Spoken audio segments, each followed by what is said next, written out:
ተከብረሽ የኖርሽው በአባቶቻችን ደም በአባቶቻችን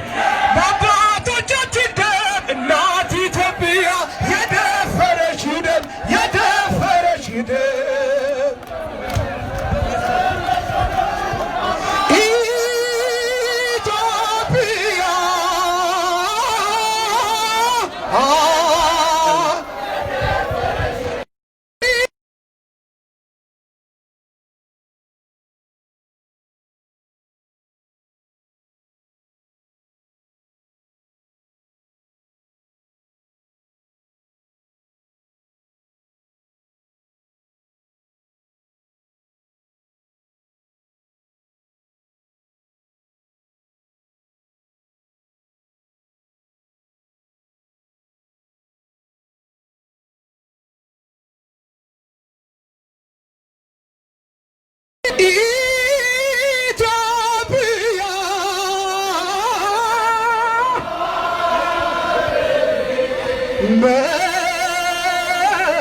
ተረኛ ነኝና እንዳትሸበሪ ስለይሽ አድረ ቄሮ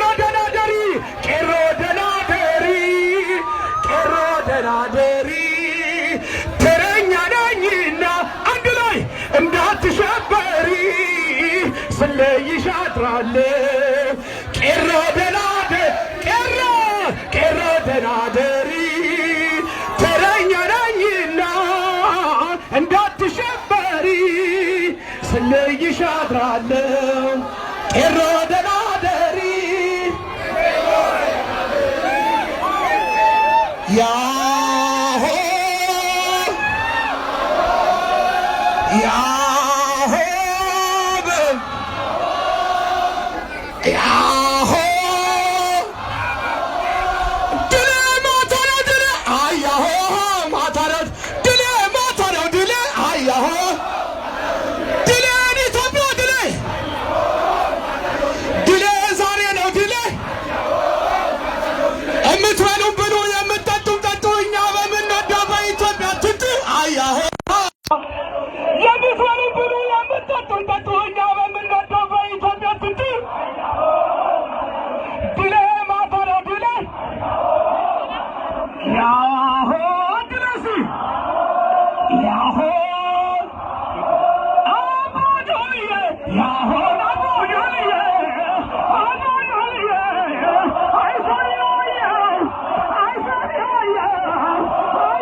ዲሲ ላይ ምንም ነገር ማድረግ እንደማይቻል ህዝባችን በትክክል ኢትዮጵያዊነቱን ከዘር ከሃይማኖት ከምንም ነገር ሳይለያይ በአንድነት ቆሞ ለዘላለም ይቀጥላል።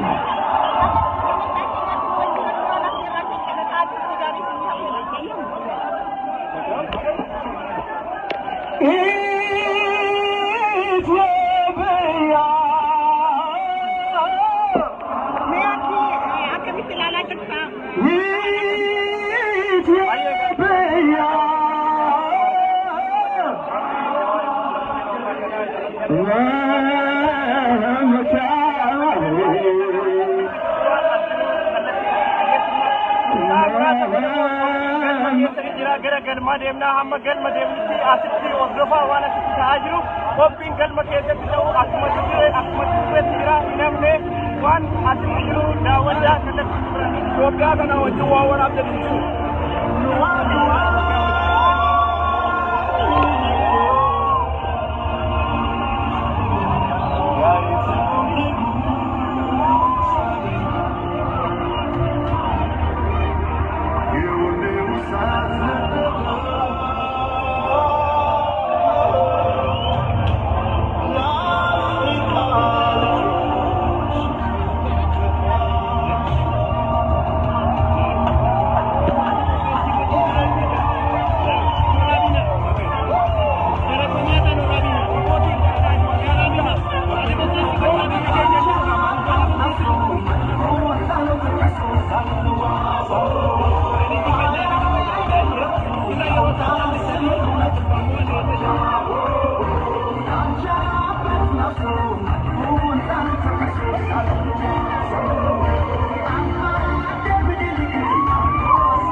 Isilah jangan dah korang orang itu juga darah, payah isim darah, sebenarnya darah. Ya kasih. Gari anis bona ada Michigan Grand Dufe, bani dufnep dekat Johari fi, naftanya ni itu jerti, ejen sani mau njabesa, sabab motin, umat orang motin kita kutate. Arab bersumati muk abdi, nanti kapson tenyet tenaga, demokrasi tak bersumati, injifanno berkan berjuang tufnel. Dalega, mana naftanya pun umat itu terbayar muda. Nuti karuna merasa status, aras buya injifanno tu. Injifanne, Hanif. Isa mam berbadani yo ayani, nuti buya Kenya, itu gara-gara rakyat. Nanti Chicago rakyat hijrah, nanti Minnesota rakyat hijrah, itu gara-gara itu. Karena di sini sebutnya asik tu buat jenis macam kesana kalau tahu mas ni. Esra utame? Nuti DC, nuti orang DC. Nama orang itu kolej kamu, nuti itu umat Hundao itu kau lola filmnya, kerja filmnya, nama dunia Kenya Hundao itu kota ni, pura pura filmnya umat orang mobile, Oh, jatuh kan? Jatuh lah.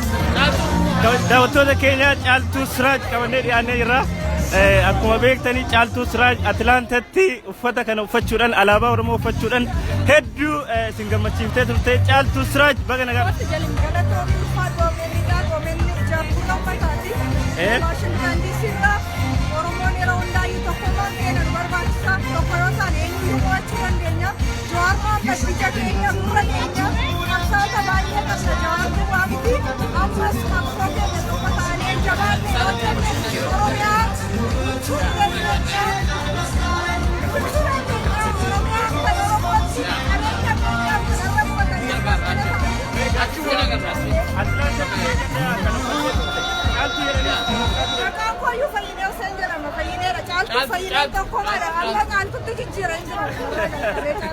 Ayyamee yeroo kana uffatu maaltu dhagaa maal finjiranii turanii walumaa galatti alaabaa kun mallattoo eenyummaa tokkummaa keenyaati. Alaabaan kun fuuldura garaagaa qoodee alaabaa Oromiyaa ta'a. Shakkii tokkoyyuu hin qabnu. Alaabaan kun jechuun Oromoon ibsa, Oromummaa ibsa, dhiigaan dhufee qeerroon meeqatti dhiyeetti argame.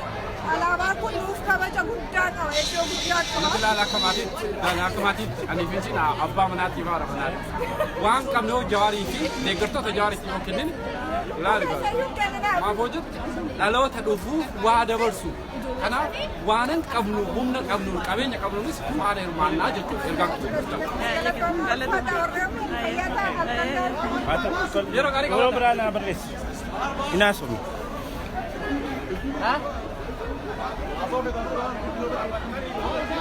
Inni dhufnaa.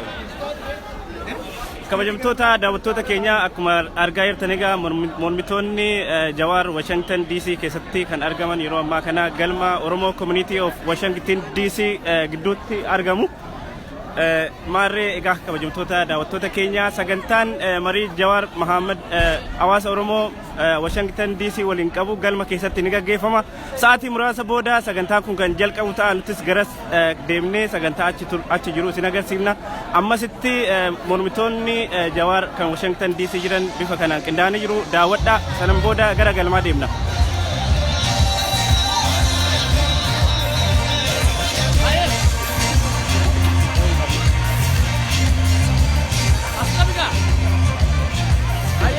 Michigan irraa hin dhufe deeggarsa Jawaariif dhufnee kunoo har'aan tana. Mee ishee faana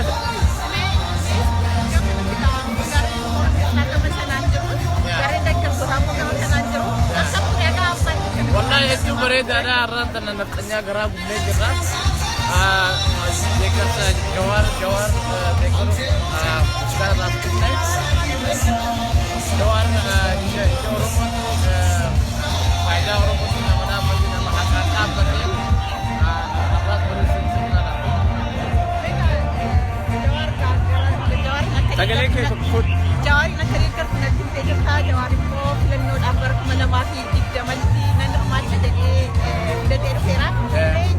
Jawaarii gaaffiiwwan Oromoo hataan maaliif hin deebisne Dhugaa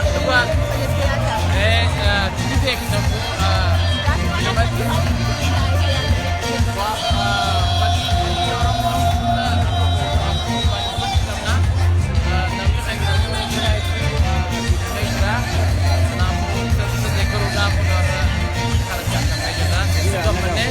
kuno nafanya nakat gara gubuk kita insyaallah Rabbi Oromo ini tahu jalannya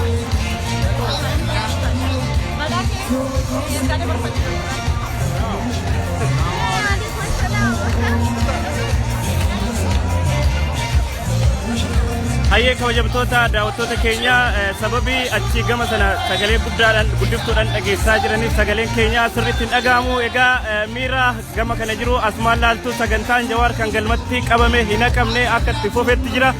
Sa'aatii tokko yookaan sa'a lama keessatti kan jalqabu ta'a. Nutis ammasitti miira garana jiru isiniin geessaa. Hawaasti keenya lakkoofsaan 1000 ta'u bakka kana ture amma gara galmaa deemanii jiru. Nutis gara galmaa deemnee kallattiidhaan kan isin biraan geenyu ammasitti as nu faana tura. Sana booda immoo walumaan gara galmaa deemna.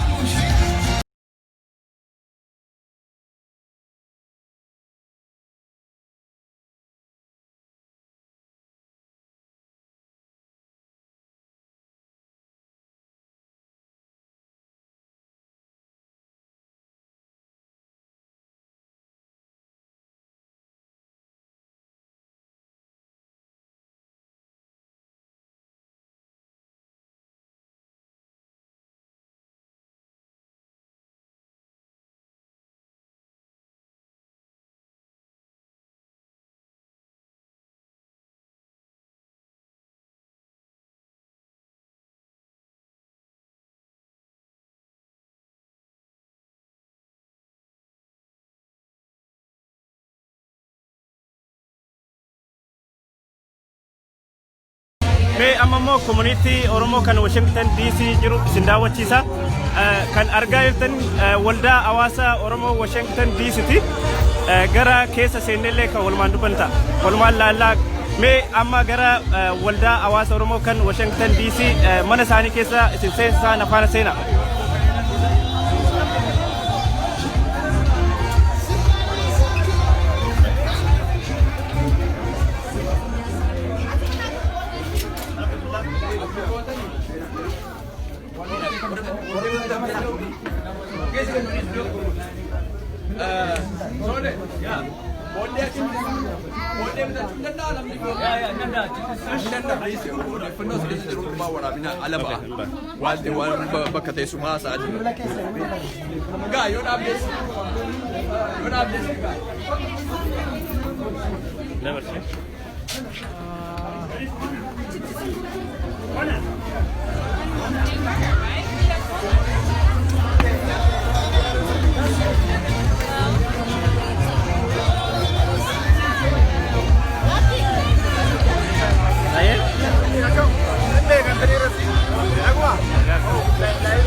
sabab sablammiidhaaf jaalala inni qabutu akka illee jiru namoonni. Lammaffaa immoo mirga lammummaa namaatiif nama falmudha. Kun akka inni isa deeggaru na godheera. Kanaaf Jawar duukaa jirraa 15 million Oromo is actually 16 million is behind him. Not only 15.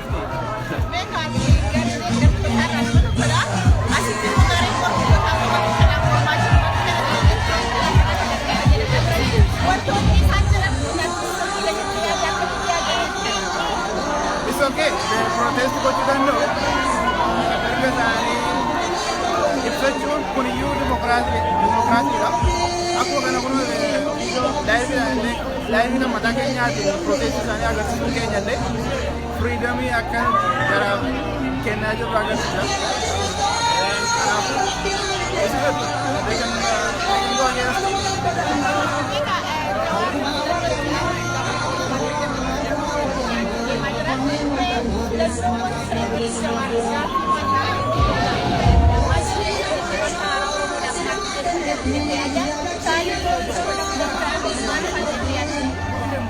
Jawar 2020 election akan dibanting I'm 100% sure because 60 million Oromo is behind him plus that sabab money bukan saja bukan saja imuanna tersimuran cocona harga kamna imuanna Gracias.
Sirbi jambon murid.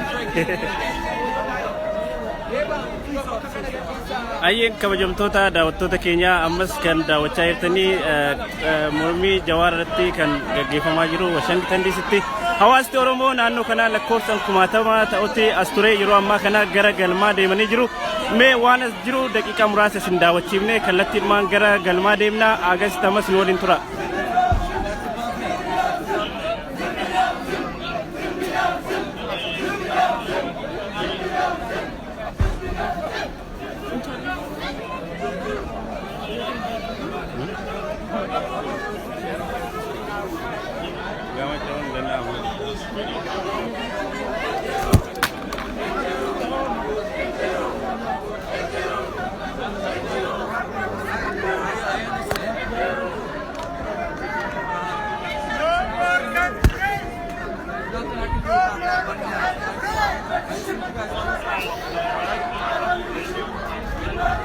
And of culture is